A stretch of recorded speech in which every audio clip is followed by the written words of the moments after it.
estimados presentes virtuales y escuchas, la Asociación ONG Proyecta tiene el enorme placer y privilegio de contar con una persona de trayectoria extraordinaria como la doctora Carolina Fernández Huayta. Ella es abogada laboralista, tiene una maestría en ese rubro y realmente el tema, porque es una pregunta que va a tocar, es más que interesante. ¿Es válido despedir a personal diagnosticado con COVID-19? ¡Wow! Es una pregunta más que interesante y ella va a dedicarse en esta conferencia. No voy a entrar en más detalles. Para nosotros, como asociación, es un enorme placer y privilegio contar con ella. Doctora, es suyo el escenario. Muchísimas gracias y bienvenida. Muy buenas noches con todos. Quiero agradecer en primer lugar a la ONG Proyecta por haberme invitado, por poder estar el día de hoy aquí delante de todos ustedes presentándome. Mi nombre es Carolina Fernández Huayta, agradezco la presentación que se me ha dado y quiero comentar también que antes de comenzar a desarrollar la exposición, que ese tema es muy interesante, me parece uno de los temas más controvertidos, porque a raíz de esta pregunta es que existen varias dudas y también varios puntos que tienen que tener en cuenta tanto las empresas como los trabajadores. El día de hoy vamos a tocar un tema que deviene a ser titulado ¿Es válido despedir a personal diagnosticado con COVID-19? Esa es la pregunta y vamos a hallar las posibles respuestas que podrían determinar qué sería la solución a esta pregunta. Hay que considerar que en la actualidad estamos en una situación grave dada la situación de pandemia a razón de la declaración del COVID-19. Es más, en la actualidad, si queremos mencionar en qué situación nos encontramos, podemos calificarla como que ahorita ya no estamos en una pandemia, estamos en una endemia. Estos son los últimos comentarios que han sido publicados por la OMS, una situación que afecta gravemente la vida de muchas las personas y que determina la peligrosidad en el contagio. Su peligrosidad es que todos podemos contagiarnos en cualquier momento y que a la vez podemos contagiarnos en varios países a la par. Esa es la gran peligrosidad que tiene este virus, que causa graves afecciones respiratorias, sobre todo en las personas vulnerables, las personas de mayor edad, y en las cuales no solamente comienza con un resfriado común, puede terminar en un cuadro mucho más grave, que incluso puede terminar en una neumonía que puede causar la muerte. Esa es la situación especial por la que nosotros tenemos que comenzar a determinar qué tan válido sería efectuar las desvinculaciones o los llamados ceses en esta etapa. Porque el COVID-19 es una situación especial que no se ha visto antes. Hace 10 años, 20 años, 30 años no se ha visto esta situación de pandemia, no se había visto una crisis sanitaria como la que estamos viviendo al día de hoy y que afecta a todos. Cualquier tipo de persona se va a ver afectado porque este estado va a peligrar que todos nosotros podamos desenvolvernos de manera normal. Y es a raíz de eso que vamos a comentar el primer punto. ¿Por qué? Porque nosotros a raíz de la pandemia o de la endemia al día de hoy, tenemos que tener en cuenta dos cosas, que existen dos declaraciones de estado de emergencia. Tenemos que determinar que a la fecha nosotros todavía nos encontramos en el estado de emergencia que culmina el 31 de octubre. Y también tenemos que recordar que nos encontramos bajo el estado de emergencia sanitaria que culminaría el 7 de octubre. Y esos dos matices, esos dos puntos van a significar dos puntos relevantes. Van a significar el fin, el inicio y el término de hasta cuándo puede suponer la protección laboral que se le va a dar a los grupos de trabajadores. Hay algunos que opinan las medidas de plan de vigilancia, las medidas de prevención de seguridad y salud, las medidas de tener un lavadero de manos, de hacerles pruebas de descarte COVID, solamente están sujetas a que termine la emergencia sanitaria. Pero van a haber otro grupo de personas que se dan de la opinión respecto a que estas medidas solamente van a estar vigentes hasta que se encuentre una cura y que pueda solucionar el gran problema de evitar el contagio o de tener un contagio, poder estar tener todos los mecanismos de salud adecuados para poder enfrentar y que no exista ningún tipo de afección mortal. En teoría, estas dos van a ser los primeros puntos por los que se van a originar la siguiente discusión, que es el tema de los despidos. ¿Por qué? Porque en realidad el tema, ya acá voy a entrar un poco al tema del derecho laboral, se va a producir el cese, como bien sabemos, los despidos es la figura mucho más grave de la relación laboral, Los despidos siempre han estado justificados, eso lo sabemos muy bien, pero en esta situación de COVID-19 habría una afectación, podríamos hasta decir que habría una contravención contra dos derechos, el derecho a la vida y el derecho a la salud, derechos que en realidad se van a ver muy expuestos hasta la fecha, porque cualquier persona que se puede contagiar va a haber vulnerado el derecho a la vida y el derecho a la salud. Y sobre todo partir del hecho respecto a que estos ambos derechos fundamentales, porque el derecho a la vida y el derecho a la salud están reconocidos en la Constitución, ambos derechos fundamentales tienen que encontrar un marco de tutela y de protección determinante y que pueda otorgar una situación adecuada de tutela. Entonces, acá nos vamos a situar en la figura del empresario. Una empresa es el empleador. Cuando hablamos de empresario, hablamos de la figura que determina las órdenes de trabajo, que fija los criterios de cómo realizar la relación laboral, el horario de trabajo, que fija cómo estandarizar los procedimientos en una empresa. La empresa es una de las partes dentro de la relación laboral y es que va a dirigir todo. En base a todo lo que corresponde a la organización de la empresa, la determina y está supeditada a lo que diga el empleador. Pero esta figura, el empleador va a tener deberes. ¿Y cuáles son los deberes? Un deber principal que está relacionado con el tema en comentario de hoy es el deber de prevención. El deber de prevención es prevenir que en un centro de trabajo exista una adecuada tutela de los derechos a la vida y la salud de las personas. El deber de prevención es prevenir la ocurrencia de accidentes de trabajo y enfermedades profesionales. El deber de prevención se puede configurar cuando la empresa se preocupa por reducir los riesgos de cada puesto y por eliminar los peligros que puedan existir, así como también por sustituir los riesgos altos, por reemplazarlos por riesgos mucho más bajos y que no puedan afectar la salud del trabajador.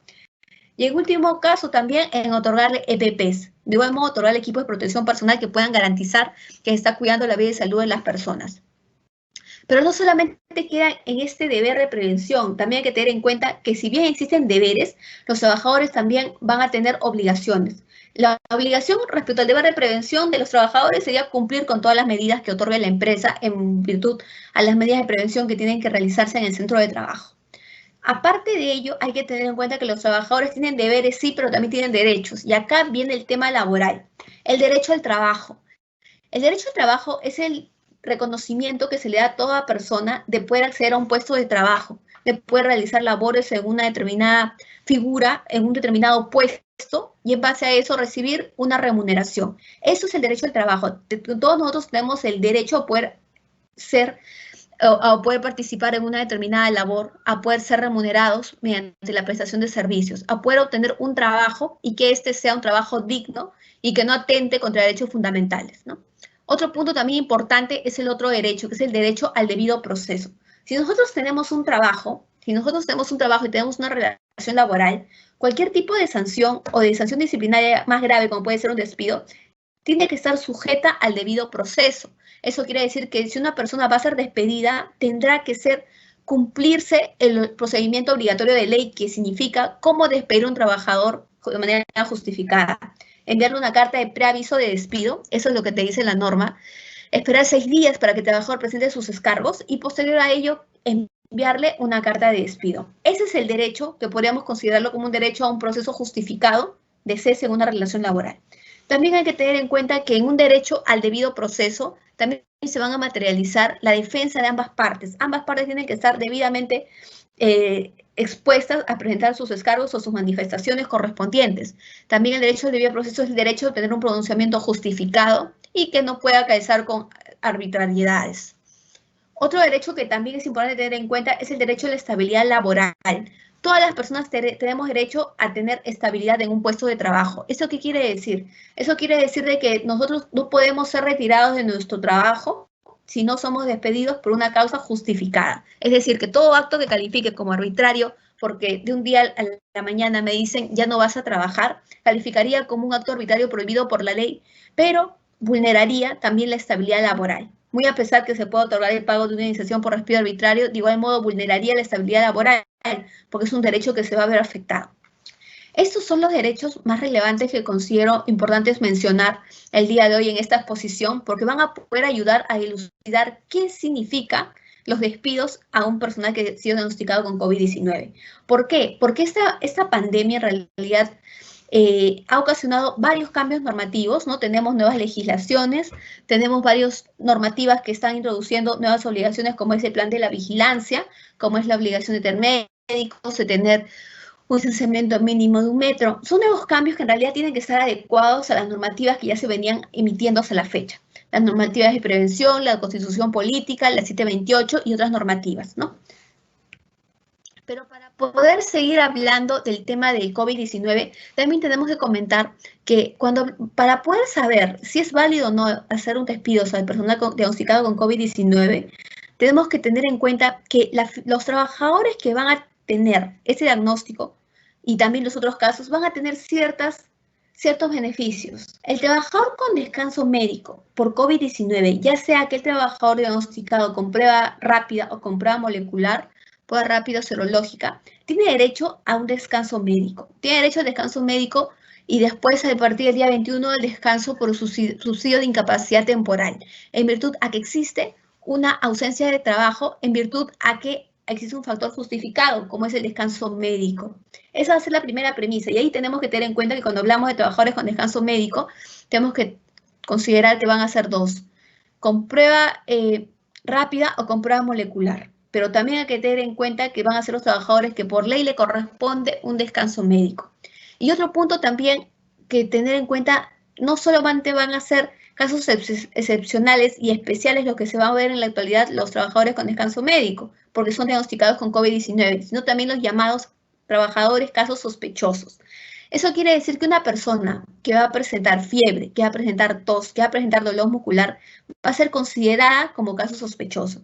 Pero hay que también analizar que para la normativa, la 448, los descansos médicos, como bien sabemos, también van a poder ser otorgados a los casos sospechosos. Es decir, a aquellas personas que sin tener el diagnóstico de COVID-19 van a poder gozar de pago remunerado y de estar aislados porque son calificados como casos sospechosos. Esta medida es una medida excepcional que va a tener vigencia hasta el 7 de diciembre, hasta el día que termine la emergencia sanitaria. Entonces podemos decir que si bien los trabajadores con descanso médico tenían que tener un descanso oportuno y un descanso médico, muy aparte de eso, para la normativa, excepcionalmente van a haber 2 casos en los cuales sí se les va a seguir otorgando descanso médico o se les va a otorgar este documento a pesar que no tengan un diagnóstico confirmado de COVID, sino cuando tengan sospechas de que esa persona se habría contagiado de COVID-19. Eso es en los casos sospechosos. Y también vamos a tener en los casos de trabajadores que hayan estado en contacto permanente, es decir, las famosas personas que trabajaron cercanamente o junto con una persona que ha sido diagnosticada con COVID-19. Estas personas son los contactos cercanos. También, excepcionalmente, tendrán derecho a un descanso médico. ¿Por qué? Porque la misma norma lo ha permitido. Ahí se aplica entonces una de las preguntas más usuales. Yo tengo trabajadores que son asintomáticos. A ver, vamos a señalar algunas preguntas para poder responderlas. Yo tengo trabajadores que son asintomáticos y se les quiere dar trabajo remoto. ¿Es factible? No. A un trabajador que es asintomático no le podrías dar trabajo remoto en virtud a que esta persona tiene automáticamente el derecho al descanso médico, porque existe un diagnóstico de COVID y probablemente el médico le diagnostique un descanso oportuno.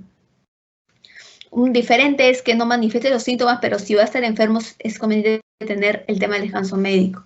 Otro punto también es el tema de las personas que estuvieron cerca de un contacto o una persona con COVID-19. Estas personas también excepcionalmente van a tener un descanso médico, porque lo que se busca es poder determinar si esas personas van a poder o no reintegrarse después de haber sido dados de alta.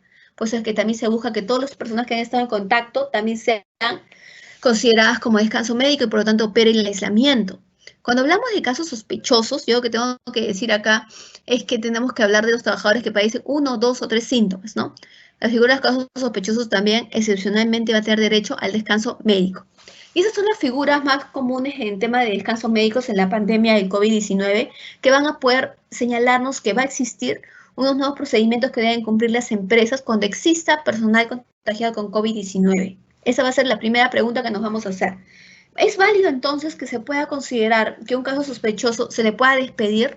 ¿A un caso de trabajador contacto cercano se le pueda despedir? ¿A un trabajador con descanso médico por COVID-19 se le pueda despedir? Y es que en realidad el tema del despido es la medida, como ya les comenté, más grave de toda la relación laboral. consideramos que el despido como medida justificada sería válido efectuar un despido.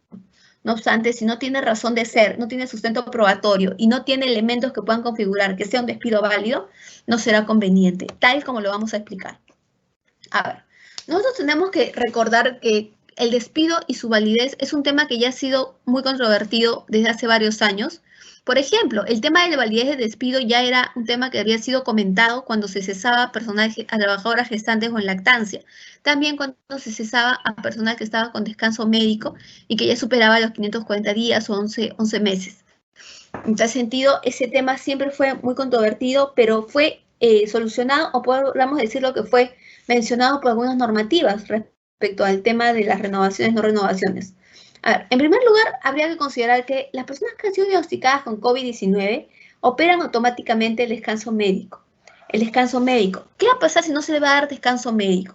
Si no le va a dar descanso médico, entonces el trabajador podría accionar y exigir que se le otorgue dicho concepto porque la 448 sí lo ha exigido. Pero vamos a otro punto. ¿Qué va a pasar en el caso que a esta persona la despidan cuando tiene COVID-19 y es asintomática? Allí había que analizar cuál es el motivo del cese. Y es que allí habría que también tener en cuenta que el estado de emergencia actual no se han suspendido las labores de toda empresa de poder fiscalizar la relación laboral, de poder determinar los incumplimientos de relación laboral y de sancionar oportunamente. Eso no se ha suspendido, todavía sigue vigente la normativa que regula el reglamento de la ley de inspecciones respecto a las multas de trabajadores que se aplican ante los casos de incumplimiento de empleadores. Por lo tanto, esa premisa todavía sigue siendo válida y por eso podemos inferir que la validez del despido personal diagnosticado de COVID-19 se puede justificar o se puede probar cuando exista una prueba realmente que pueda calzar y que pueda acreditar que esa persona ha realizado incumplimientos. Vamos a ponernos en un caso, por ejemplo, si hablamos de periodo de prueba, todos sabemos que el periodo de prueba es de 3 meses ordinario, 6 meses para periodos de confianza o trabajadores de confianza y 12 meses para personal de dirección. ¿Qué pasaría si nosotros ponemos el caso de un trabajador que está con periodo de prueba y si es diagnosticado con COVID-19? ¿Ustedes considerarían que se les puede cesar a esta persona? ¿O qué es lo que opinan?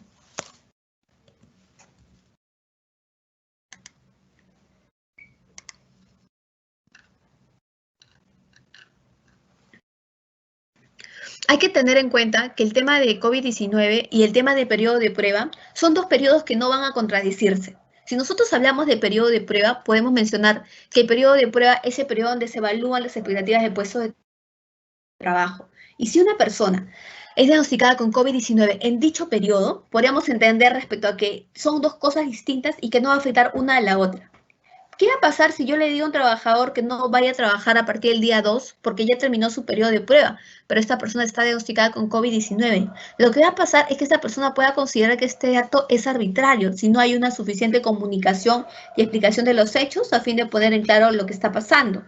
En todo caso, si es que existe un cese por periodo de prueba, mediante el empleador le da una carta al trabajador informándole que se le está despidiendo porque no superó el periodo de prueba y esta persona dice que está con descanso médico, habría que considerar que esta persona en realidad no debería estar en el centro de trabajo, tendría que ser notarial porque está con descanso y alguien que está con descanso no va a poder regresar a los ambientes de trabajo. Por lo tanto, esta persona lo que tendrá que hacer será enviar una carta notarial indicándole en todo caso al trabajador que ya terminó su periodo de prueba y que no se le va a renovar. Y también diciéndole las 48 horas. Doctora, ¿eso es válido o no? Sí es válido. Es válido que se pueda cesar un periodo de prueba, pero ahí yo haría un acápite. Todo periodo de prueba está basado en que el trabajador no cumple con las expectativas de puesto de trabajo. Pero ojo, si no se tiene esta premisa, si el trabajador no lo, si el empleador empresa no logra probar que el trabajador no cumplió con las expectativas del puesto, el trabajador podría irse a la vía de SUNAFIL y denunciar o demandar en todo caso. Por eso es conveniente que se pueda tener en cuenta si existe una validez apropiada de las cláusulas de periodo de prueba, porque de lo contrario entonces puede existir que no esté debidamente regulado. Entonces, cuando hablamos de despido a personas diagnosticadas con COVID-19 en el periodo de prueba, sí sería válido, pero siempre es recomendable que se cuente con un informe de cómo se han realizado las funciones de trabajo de esta persona. Si es una persona que siempre llegó temprano, que nunca tuvo tardanza, que nunca... ¿Sí me escucha? Disculpe, doctora, sus diapositivas no se están mostrando. A ver, voy a cerrarlo un ratito.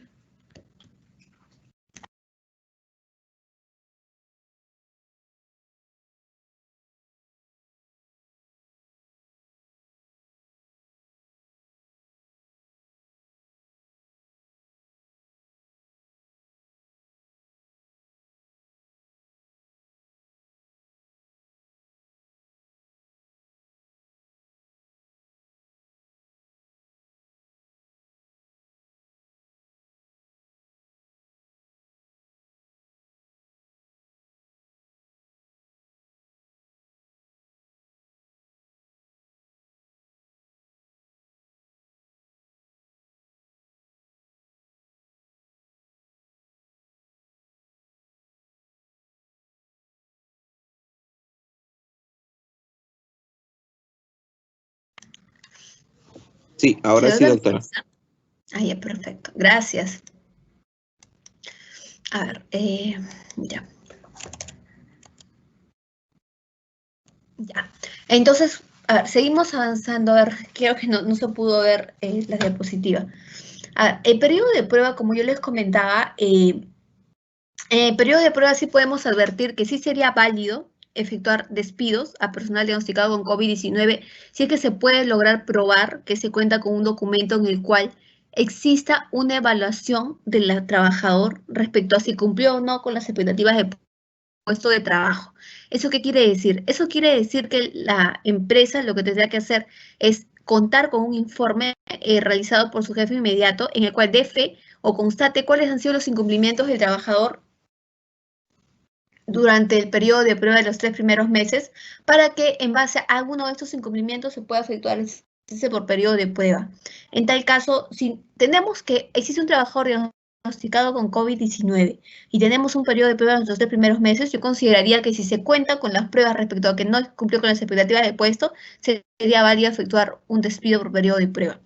Hay una pregunta. Doctora, ¿existe una norma ahorita que prohíba los despidos de personal diagnosticado con COVID-19? No, ahorita no se emitió una norma que prohíba expresamente ello, pero hay que considerar que el decreto legislativo 1399 establece que está prohibido todos los actos de discriminación en contra de personal diagnosticado con COVID-19, ¿no? Entonces, en ese caso, esta norma lo que diría es que no puede presumirse una discriminación de la persona porque tiene COVID y por eso cesarla.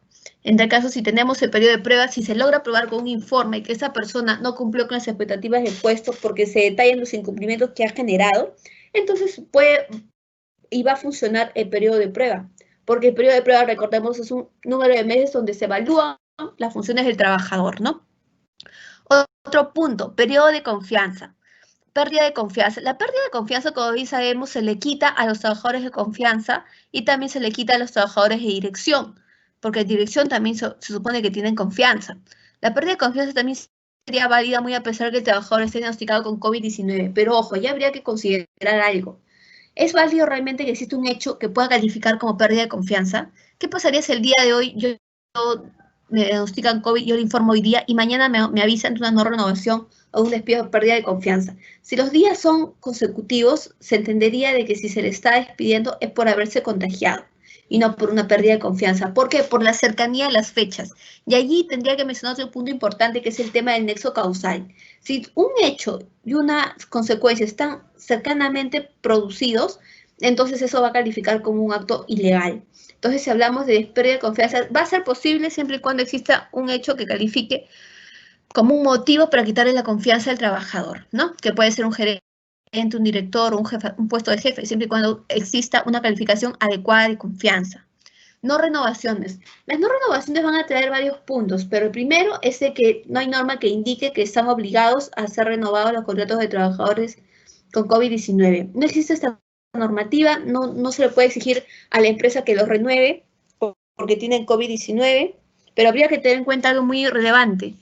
¿Qué tan seguro es no renovarle a un trabajador que tiene COVID-19 y que estuvo trabajando en la empresa a pesar que sabemos que la relación laboral presencial estaba prohibida si son personas con factores de riesgo? Yo consideraría que las no renovaciones van a estar siempre permitidas siempre que la empresa advierta que no exista ningún incumplimiento legal adicional. Porque si es que existe dicho incumplimiento, lo que va a hacer SUNAFIL es ir y multar a la empresa, no por el tema de despido por diagnóstico con COVID, sino por otras materias. Y lo que se busca es evitar ello, ¿no? Las no multas. Entonces, hasta acá tenemos que, respecto a no renovaciones, va a ser válido, pero siempre que exista una causa justificada. Van a haber casos, y a mí me ha tocado de trabajadoras que en realidad decidieron no renovarlas y ellas después presentan una demanda diciendo que su puesto era permanente. Y se logra probar con documentos o con fotos en el cual la empresa decide poner un anuncio del mismo puesto en el que había cesado por no renovación. Pero de igual modo, eso no podía impedir el derecho a libertad de empresa que tiene el empleador, pues no.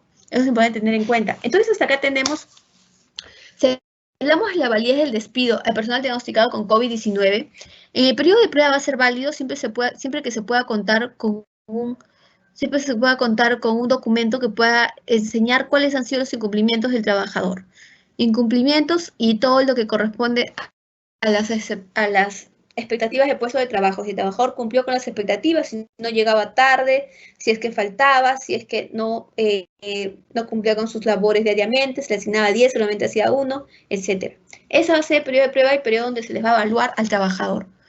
Luego tenemos el periodo de confianza. El periodo de confianza es el número de días donde el cual el trabajador va a ser evaluado respecto a si califica o no con el tema de la confianza. ¿Por qué? Porque tenemos que recordar que la pérdida de confianza es el cese que se va a dar porque se pierde la confianza dada la posición que tiene el trabajador, que puede ser jefe o puede ser gerente. Entonces, la pérdida de confianza sería válido siempre que exista un incumplimiento que califique como una pérdida de confianza, porque si no lo es, se va a ir por el lado de que tiene COVID-19 y ahí sí va a terminar en ilegal. Las no renovaciones, bueno, las no renovaciones básicamente no existe una normativa que obligue a las empresas a renovar cada mes, así como también no existe un mínimo de meses para renovar o de días, porque las empresas pueden renovar incluso por mes, un mes o 2 días. Pero acá hay que tener en cuenta que las no renovaciones van a ser válidas siempre y cuando no exista una desnaturalización de la contratación. Y eso quiere decir que en el contrato de trabajo no existe una causa objetiva. Si vemos que tiene una causa objetiva, pero que no cumple con los requisitos que detalla la ley, entonces podemos entender de que ese contrato ya está desnaturalizado y que la no renovación no tendría efectos porque la desnaturalización es mucho más fuerte, ¿no? Y por lo tanto sería indeterminado y a un determinado no se le puede sacar por no renovación. Grupo vulnerable. Cuando hablamos de grupo vulnerable, tenemos que hallar acerca de los trabajadores que padecen enfermedades de riesgo, ¿no? Recordemos que las enfermedades de riesgo son enfermedades que atacan a cualquier persona. Y hay que tener en cuenta eso. ¿Por qué? Porque los grupos vulnerables van a ser aquellas personas que van a estar mucho más expuestas que cualquier otra persona. Por grupo vulnerable podemos entender a las madres gestantes, a las trabajadoras lactantes. Podemos entender también a los trabajadores con VIH, con SIDA, a las personas con discapacidad. Estos 5 van a ser las primeras consideraciones que habría que tener en cuenta al hablar la validez del despido de personas diagnosticadas con COVID-19. Entonces, cuando hablamos del grupo vulnerable, queremos llegar a ese punto, pero también hay que recordar que para los grupos vulnerables se han emitido normativas que los protegen especialmente, dado que existe esta situación y que no va a ser protegida con la 448. La 448 solamente protege a las madres gestantes y lactantes bajo la modalidad de trabajo remoto y también protege a todo lo que son los grupos de riesgo. Y acá ya para yo comenzar a hablar acerca de los grupos vulnerables, habría que considerar que los grupos vulnerables son todas aquellas personas que contienen o que tienen enfermedades o que tienen virus que afectan su sistema inmunológico y que afectan o deterioran su salud gravemente. Los grupos vulnerables podemos especificarlos como las madres gestantes, las madres lactantes, las personas que tienen VIH, las personas que tienen SIDA, las personas que tienen TBC, los discapacitados. Esos son los famosos grupos vulnerables. Pero de todo ese grupo, de todo ese universo de trabajadores, la normativa lo que ha hecho, y sí ha regulado específicamente, es otorgarles, mediante la ley 31051, una protección muy especial. Una protección muy especial que va a determinar que, en realidad, las personas que tengan grupos vulnerables puedan estar mucho más protegidas que los otros trabajadores que no tienen esta denominación de grupos vulnerables. Un punto también relevante a tener en cuenta es que los grupos vulnerables no van a estar regulados como grupos de riesgo.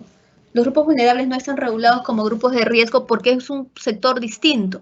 Recordemos que la 448 solamente regula los grupos de riesgo, las personas que tienen diabetes, mellitus, las personas que tienen más de 65 años, las personas que tienen cáncer, las personas que van a tener hipertensión arterial no controlada, las personas que van a tener otro tipo de enfermedades inmunosupresoras.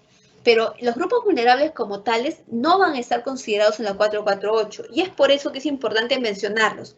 Los va a mencionar una normativa, que es el Decreto Supremo 011-2020-TR. Es con ese decreto que se va a mencionar que los grupos vulnerables van a estar protegidos ante el caso de suspensiones perfectas. A las personas que están consideradas como gestantes, discapacitados, a las personas que son consideradas como personas que tienen alguna enfermedad o que por su propia situación se les va a vulnerar con demasía, a diferencia de otros trabajadores, a esas personas en realidad no se les debe incluir en la medida de suspensión perfecta. Y esto es muy importante, señores, porque eso nos va a ayudar a comprender el sentido de la norma respecto a cómo es que existe un sector especial de protección para los grupos vulnerables. Y eso nos lleva a un antecedente relevante, porque eso nos lleva a entender por qué se emite la ley 31051, ley que vamos a comentar ahorita. Entonces, para ir resumiendo, si hablamos acerca de la validez de despido a personas que tienen diagnosticado con COVID-19, en principio tenemos que recordar que sí existen normativa que regula específicamente el tema de cómo hacer despidos justificados, pero que no existe una normativa que señale expresamente si está permitido o no realizar despidos a personal que ya tiene COVID-19. Como no hay una normativa expresa, y en el caso que lo hubiera, esta normativa no puede atentar contra los procedimientos legales de hacer despidos justificados ante un incumplimiento de obligaciones de trabajo, ante una falta que ha tenido la persona. Por ejemplo, eso yo lo puedo poner con un caso, sé que exagerar puede ser un poquito malo, pero vamos a poner en estos ejemplos para poder entender mejor la situación. Si nosotros tenemos un trabajador que roba 10.000 soles de caja chica, trabaja en una empresa textilera, en realidad si esta persona se contagia de COVID-19, ¿no se le puede despedir? Esa es la pregunta principal que nosotros debemos recordar para poder decir en realidad si se le puede o no despedir. Existe una falta grave, como es la mencionada. Esa falta grave en realidad tendría que ser sancionada y no impide el haber sido diagnosticado con COVID-19 el no tener una sanción y ser debidamente prohibido, pues, ¿no? Por eso es que los despidos justificados a este tipo de personal están validados, se pueden permitir, siempre que pueda probarse que se le despide por esa falta y que no se le despide por estar contagiado. Porque si existe esta figura, van a existir actos de discriminación. Vamos a otro punto, el periodo de prueba. ¿Se le puede despedir a un trabajador por periodo de prueba si tiene este diagnóstico? Sí. Pero siempre que la empresa pueda contar con un informe o un documento en el cual se pueda probar que la persona incumplió con sus obligaciones de trabajo. No, porque sabemos que un periodo de prueba a un empleador es el que deposita sus expectativas laborales en el trabajador. Y si no rinde, válidamente se le puede despedir entre los 3 primeros meses si es personal ordinario. Luego vamos a tener la famosa pérdida de confianza. Si yo pierdo la confianza en una persona que ha sido diagnosticada con COVID-19, tengo que probar que existió otro hecho que haya calificado como pérdida de confianza. No es que me va a mirar mal, etcétera. No, tiene que ser un hecho grave para que la empresa pueda despedir al trabajador porque se perdió la confianza. Y luego vamos a tener las no renovaciones. Las no renovaciones son relevantes porque las no renovaciones siempre son propiamente la pura y llana voluntad del empleador de determinar si existe o no una renovación o no de la contratación. Si se opta por una no renovación, no habría ningún tipo de problema, excepto que pueda calificarse como una mujer gestante o lactante. ¿Por qué? Porque existe una norma que dice que las no renovaciones de los trabajadores, de las trabajadoras que están en estado de gestación o lactancia, son prohibidas. Se prohíbe la no renovación si es que tengan motivos prohibidos, es decir, que si es que no se les renueva por su solo estado, gestación o lactancia. Si es que hay eso, va a estar prohibido. Entonces, las no renovaciones en realidad son permitidas para todos los trabajadores, pero cuando exista el sector de madres lactantes y gestantes, va a haber una vulnerabilidad y ahí se habría que tener en cuenta si existe o no algún tipo de causa justificada que pueda y que pueda probarse ante una no renovación. Y sobre todo, tener en cuenta si el contrato está desnaturalizado o no. Abro paréntesis y tendría que mencionar si el contrato tiene causa objetiva o no la tiene. Otro punto, y también para ya terminar esta imagen, diría sobre los grupos vulnerables. Los grupos vulnerables, como ya hemos mencionado, son gestantes, lactantes, discapacitados, etcétera, pero también hay que tener en cuenta que como grupos vulnerables tienen una especial protección. La 448 no les dio esta protección, pero sí las demás normativas. Hay que considerar que con la ley 31051 se establece un cambio. Por ejemplo, en la 448, ahora vamos a seguir comentando, para poder saber si es válido despedir o no a trabajadoras que tienen COVID-19 y que se encuentran en estado de gestación o lactancia, habría que analizar que en principio tampoco, ante ese supuesto, hay una norma que prohíba esto, no hay una norma que te diga que está prohibido no renovarles o prohibido despedirlas. No renovarlas, sí, sabemos muy bien que no renovarlas está prohibido cuando esté vinculado con motivos de discriminación. Pero respecto a que si se les puede hacer un despido, no hay ninguna prohibición. Pero para la 448 habría que considerar que se establecía que para ese grupo de trabajadoras tenían que realizar labores desde casa. Se prefería el trabajo remoto. En el caso que esas trabajadoras decidan acudir de forma presencial, se tendría que emitir una DJ de asunción de riesgos, ¿no? De igual modo sería aplicable el formato de declaración jurada de asunción de riesgos y certificado de aptitud médica. Otro punto es que la misma 448 señalaba de que estas personas no se le debían proponer en puestos de atención al público. Esas personas tenían prohibidas realizar puestos de atención al público. Y si su puesto, y ante esto tenía que darse obligatoriamente trabajo remoto. Pero van a haber algunas actividades donde el trabajo remoto no va a poder ser llevado a cabo adecuadamente. Por ejemplo, eso lo podemos decir cuando hay construcción civil. Cuando hay construcción civil, las empresas no pueden construir desde casa. Por eso es que no se va a poder aplicar trabajo remoto en ese caso.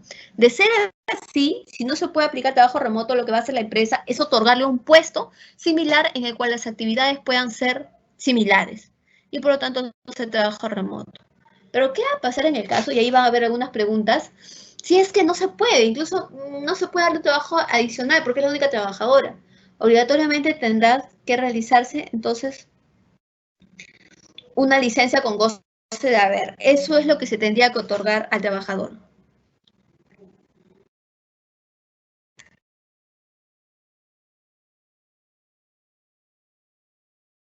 Esto es lo que se tendría que otorgar al trabajador, una licencia con goce de haber. De ahí va una pregunta. ¿Es compensable o no esa licencia? Esa licencia sí es compensable, tendrá que compensarse más adelante.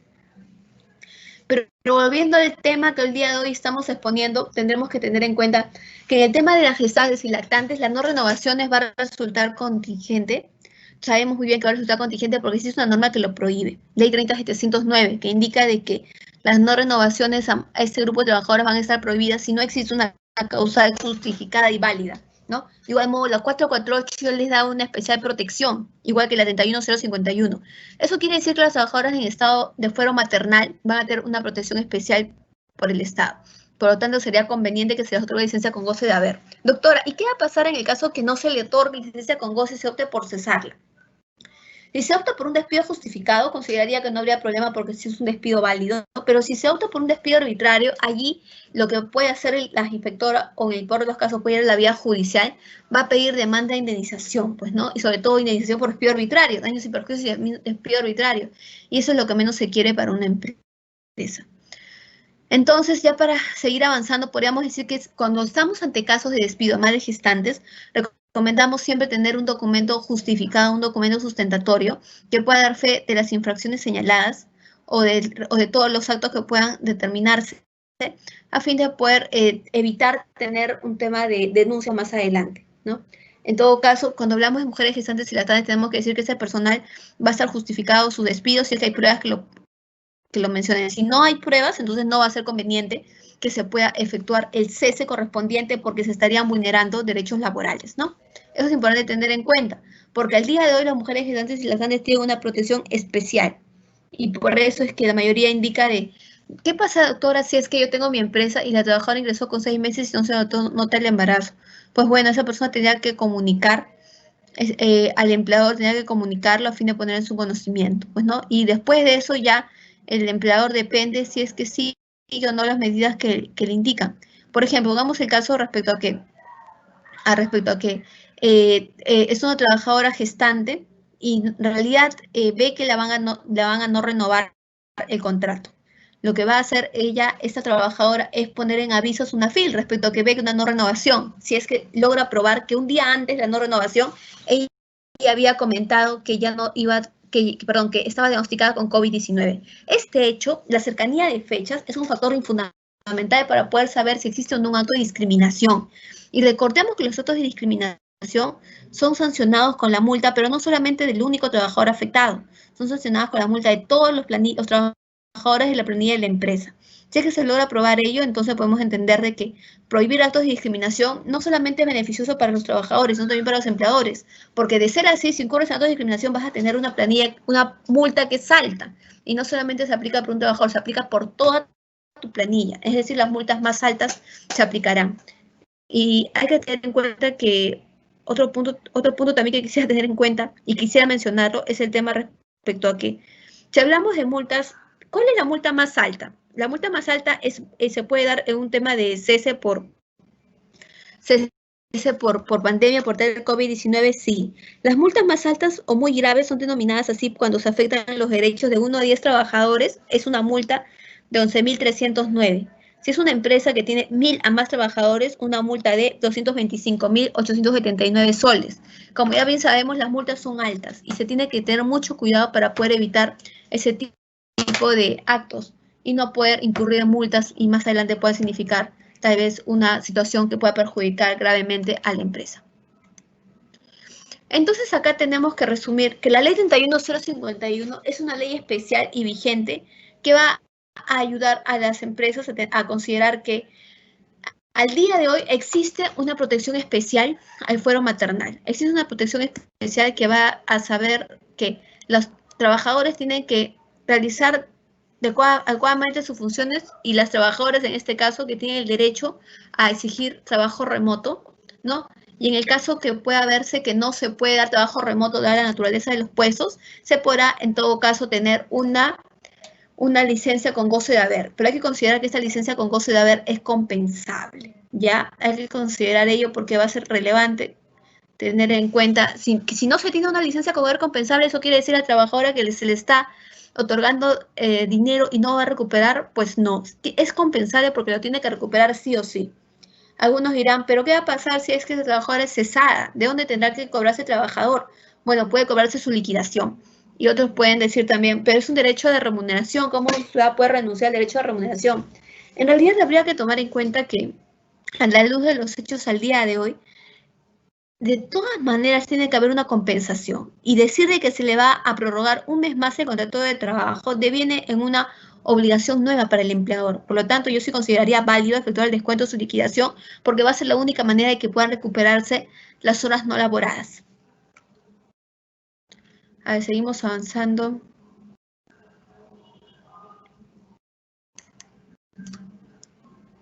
Y para ya terminar y dar nuestras conclusiones, podríamos decir lo siguiente. En temas de pandemia de COVID-19, el despido justificado está permitido. Los despidos están permitidos. En el caso de que un personal tenga COVID-19, yo podría considerar de que sí está permitido si es que se puede cuidar que este despido tenga las pruebas suficientes para probar que ha sido bajo los marcos de ley. Que existe una probanza adecuada de la inconducta, si el trabajador no cumplió con sus funciones, existe una prueba donde él conocía sus funciones de trabajo, existe un documento, también existe una prueba respecto a que esa persona formuló sus escritos y descargos en la fecha oportuna, que esa persona ejerció su derecho a la defensa, y en base a eso se podría proceder con el despido justificado. Doctor, ¿es válido no, un cese por no renovación? Sí es válido si es que cuentas con un informe en el cual se pueda dar fe respecto a los incumplimientos que ha realizado el trabajador. Otro punto también que habría que tener en cuenta es que el despido por periodo de prueba es válido, despido por no renovación también, ¿no? Y el despido por pérdida de confianza, si es que se logra probar también que hubo un hecho grave que hizo que se afecte la confianza del empleador, pues, ¿no? Siempre y cuando hay que tener en cuenta que no puede ser que llegó tarde, eso no va a quebrar la confianza, tiene que ser un hecho muy importante. Entonces, hasta ahí yo diría que el despido por periodo de prueba, perdón, por COVID-19 en el estado de emergencia sí va a estar permitido, siempre y cuando exista una justificación válida. Si no hay una justificación válida y se va a producir al día siguiente del día en el que el trabajador comunica que tiene COVID, ya sería un despido discriminatorio. Y como ya lo dije, los actos de discriminación se sancionan por SUNAFIL con la multa considerando el total de los trabajadores de planilla y no por cada uno. Pruebas. Todo despido tiene que tener pruebas suficientes. Si una empresa va a despedir a un trabajador, tiene que recabar las pruebas que puedan probar su responsabilidad y que no va a ser ningún tipo de acto que pueda ser calificado como discriminatorio. Otra conclusión que yo también tendría que decir es la prórroga. Doctora, ¿qué va a pasar si yo quiero despedir a un personal con periodo de prueba, pero yo veo que no tengo los documentos para poder probar que no cumplió con las expectativas del puesto? Ahí lo que yo recomiendo es siempre aumentar o prorrogar el contrato por un mes más. ¿Para qué? Para que si el trabajador me comunicó el día de ayer que tiene COVID y yo veo que no tengo pruebas, yo podré de acá a un mes decirle, o yo puedo decirle ese día, te renuevo por 2 meses o un mes. Y de acá a un mes podré decirle, despedirlo por no superar el periodo de prueba o si no optar por un despido justificado si es que tiene una falta justificada.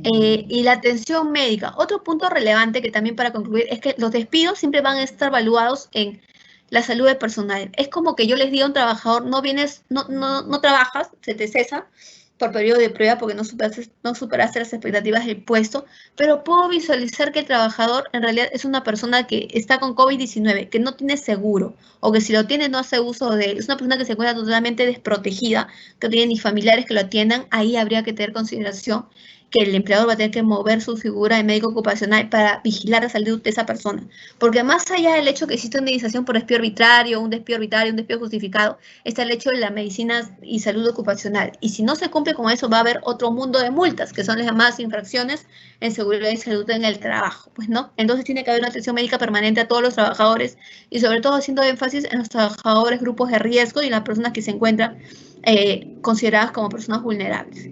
Y por último, yo diría que, a ver, la evaluación del personal vulnerable, hacer las evaluaciones. Si yo tengo un personal que ha sido diagnosticado con COVID y queremos ver la manera de sacarlo, yo recomendaría que pase por el médico ocupacional a fin de poder evaluar cuál es su sentido realmente. Puede ser una persona que ya se está recuperando, una persona que casi no tenga síntomas, ¿no? Ese tendría que ser un punto importante.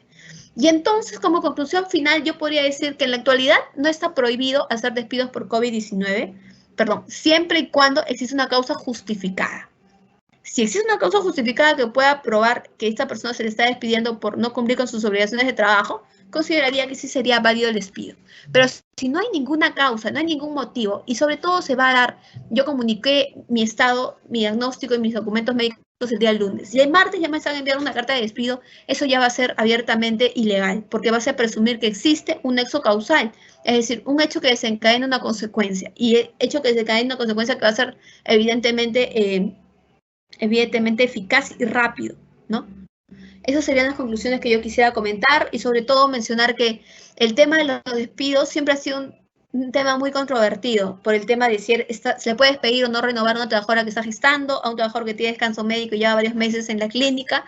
El tema de los despidos siempre van a estar evaluados y a eso yo recomendaría, si hacen despidos siempre evaluarlos o aplicar los principios de inmediatez, inmediatez, que todas las sanciones sean inmediatas, que sean aplicadas en el mismo momento, razonabilidad, que todas las sanciones sean razonables. No se puede despedir a alguien porque llegó tarde un minuto. Tiene que ser debidamente razonable para poder calzar con lo pretendido. Otro punto también importante es el derecho al debido proceso. Todas las personas tienen el derecho a defenderse, tienen el derecho a opinar. Entonces el derecho al debido proceso se respalda por ello, ¿no? Esas serían mis conclusiones y agradecerles a todos por haberme prestado atención el día de hoy, ¿no? E invitarlos también a poder seguirme en mis redes sociales, como LinkedIn, Facebook, Instagram, ¿no? Y en YouTube. Muchas gracias a todos.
A ver, vamos a seguir con las preguntas.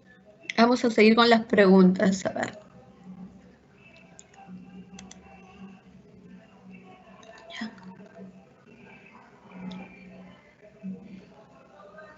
¿Qué puede pasar?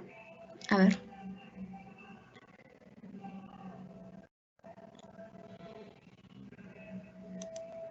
¿Qué puede pasar como trabajador de una empresa si me quedo a cuidar a un familiar gravemente enfermo por el coronavirus? Ya.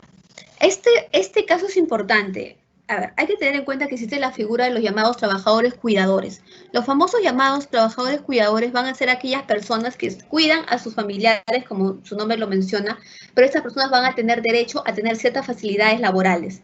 Por ejemplo, cuando tienes un madre, padre, o hijo o hija, estas personas, no se aplica para tíos, van a tener derecho a pedir una licencia con goce de haber, van a poder tener derecho a tener una licencia, realizar trabajo remoto, tener una reducción de la jornada y a la par reducción de remuneraciones, o van a poder tener derecho a reducción de remuneraciones. Esto es perfectamente válido y siempre va a ser solicitado por el trabajador.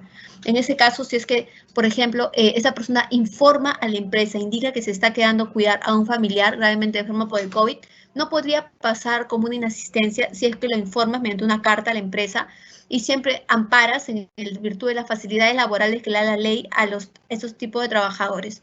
Yo te recomendaría citar el DL 1499, el decreto legislativo, a fin de poder especificar y señalar que existen ya en la actualidad facilidades laborales que se van a dar a esas personas. Consideraría que en el peor de los casos podría calificar ello como un abandono de trabajo por parte de la empresa si no lo justificas. Eso es lo que tendrías que hacer, justificarlo y sobre todo considerar que en la actualidad la normativa permite estos actos porque son facilidades laborales que se le van a dar a los trabajadores. Otro punto que también hay que considerar, otra pregunta, sería si se le otorgó licencia por más de 2 meses a una trabajadora gestante, ¿ya? Y luego no regresa a laborar presentando su renuncia. ¿Es válido descontar de su liquidación lo que se le había pagado por licencia, ya que no se pagará las horas? Ya. Hay que tener en cuenta que la licencia con goce de haber que se le va a otorgar a la gestante son licencias con goce de haber compensables. Tienen que ser recuperadas. Si no existe recuperación de horas, lo que se puede hacer es descontar. Yo sí soy de la posición que indica que sí se tiene que descontar la liquidación. Van a haber algunas posiciones, como ya lo mencionaba en la exposición, respecto a que no se tiene que descontar porque es un derecho a la remuneración, es un derecho irrenunciable. La empresa lo que podrá hacer será ampliarle el contrato por un mes más. Yo recomendaría que, o diría de que esta solución no va en atención a lo que al día de hoy están pasando las empresas.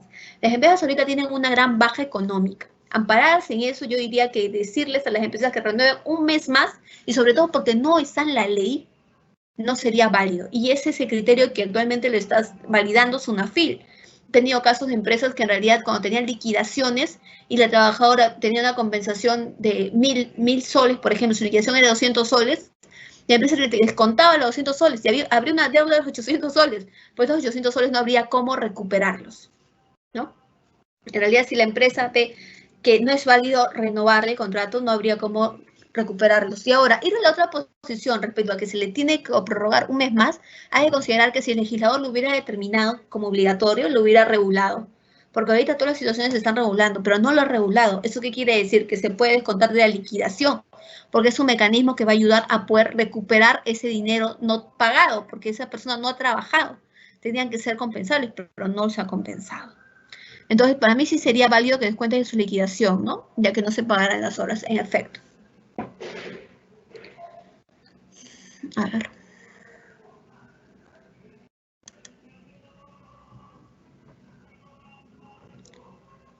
Doctora, ¿cómo se consideran los descansos médicos en un sistema típico? ¿Cuándo cae en día de descanso acumulado? Si consideramos los descansos médicos en un sistema típico, tendrían que ser considerados todos aquellos días que exista una suspensión. Por favor, si pueden silenciar sus audios.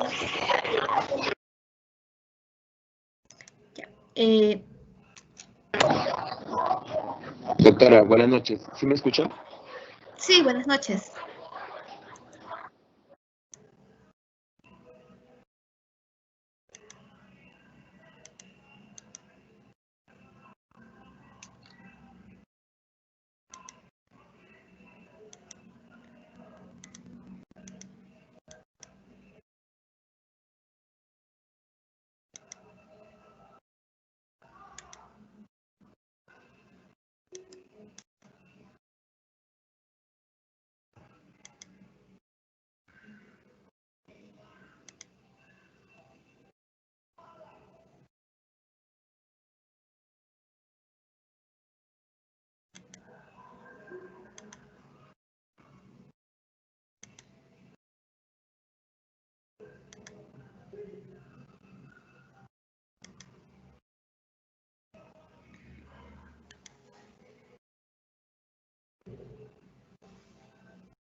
¿Hay más preguntas? ¿Se me puede ver?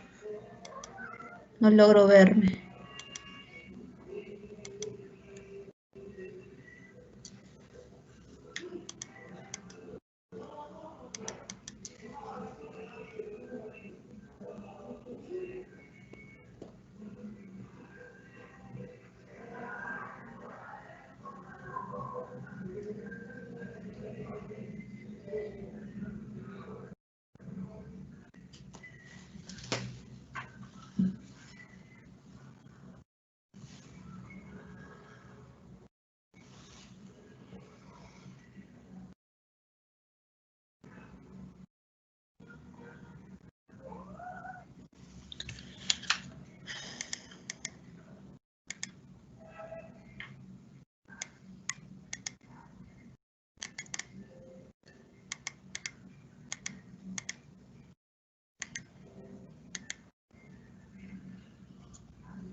Ya, a ver.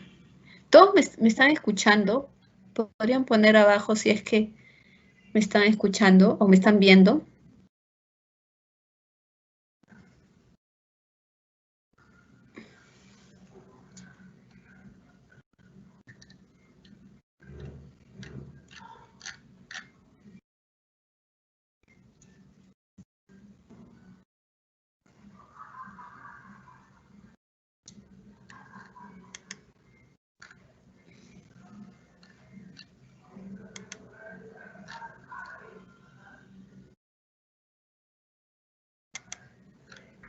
¿Me pueden ver?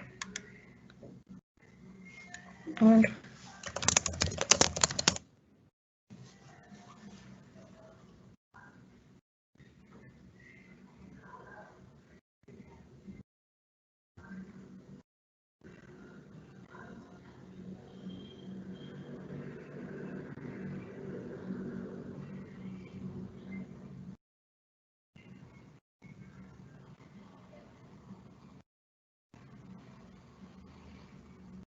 Ay, así sí se me puede ver.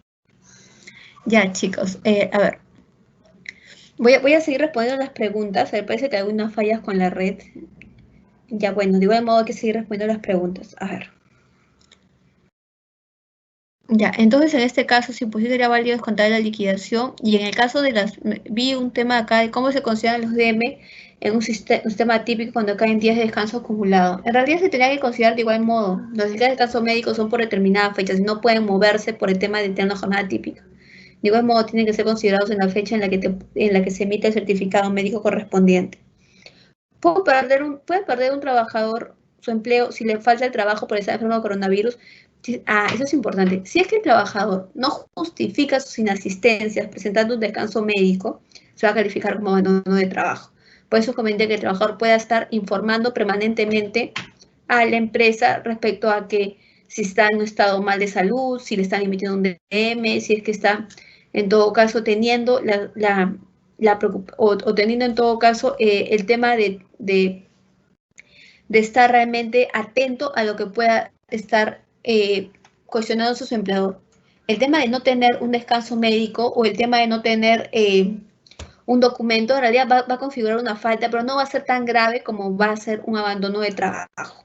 Recordemos que el abandono de trabajo se justifica cuando existe 4 inasistencias injustificadas, ¿no? Entonces, en ese sentido, habría que considerar que si es que hay un abandono de trabajo, no va a haber derecho, en todo caso, a seguir trabajando y va a ser válido hacer un despido.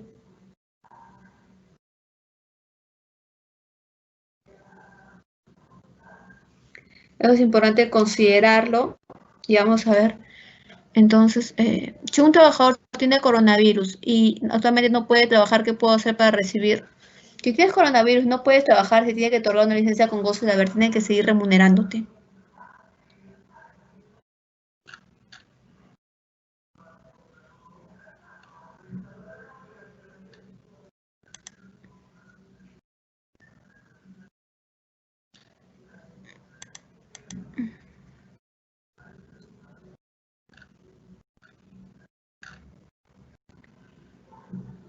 Ay, gracias, chicos. Veo recién sus comentarios. Sí se ve. Ok, parece que hay bastantes problemas con la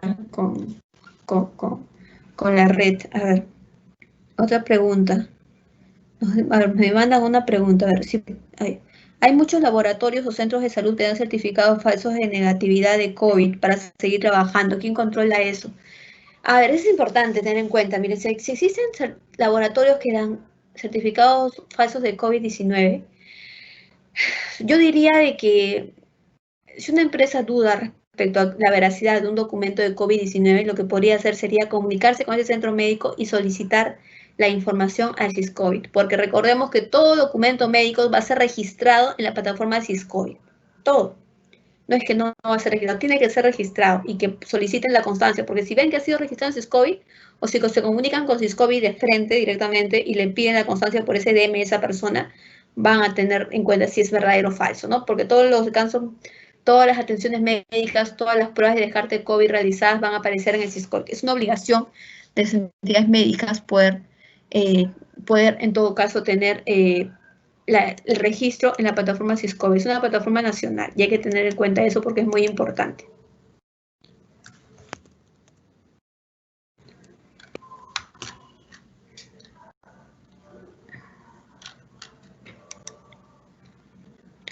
¿Hay más preguntas?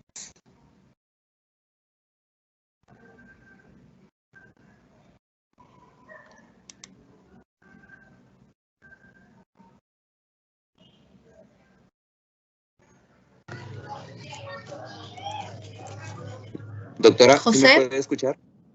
Sí, sí te escucho, José. Doctora, muy bien. ¿Eso han sido todas las preguntas realizadas en el chat? De parte de ONG Proyecta, le damos las gracias por su participación y excelente ponencia. Y a todos nuestros participantes agradecemos por su asistencia. Darle las gracias y estas han sido todas nuestras preguntas y dudas a lo largo de la charla. Muchas gracias, José. Muchas gracias a ONG Proyecta por la invitación y también a los asistentes por estar el día de hoy a las 8 de la noche, ¿no? Un fin de semana, por estar acá compartiendo con todos nosotros. Muchas gracias. Sí, doctora, muchas gracias. Damos por concluida esta sesión y a nuestros participantes, atentos a nuestras redes sociales para futuras conferencias de su interés. Muchas gracias.